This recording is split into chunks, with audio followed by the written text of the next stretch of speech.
niat puasa sebelum azan subuh. Makanya selesai sholat tarawih, sholat witir.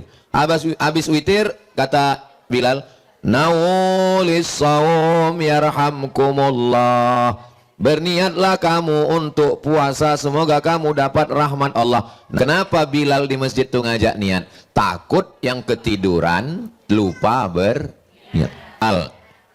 Misal tertidur, bangun jam 8, buka tudung saji, tak ada lauk. Lalu saya bilang, ambo hariko puaso.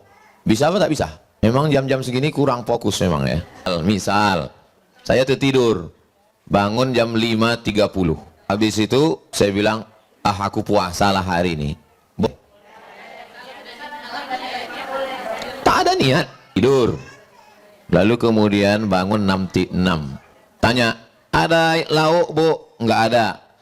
Kalau gitu ambo puasa sunat sah. Puasa wajib mesti sebelum azan subuh. Terus bapak suami ibu bilang, ambo ada lauk, ada katupek gulai paku pagi kok. Enggak ada. Ambo puasa saya lah. Sana puasa. Kalau lah 3 batang di esoknya, mesti dari habis subuh itu tidak ada masuk apapun. Baru bisa puasa sunat. Kalau puasa wajib niatnya mesti sebelum azan subuh.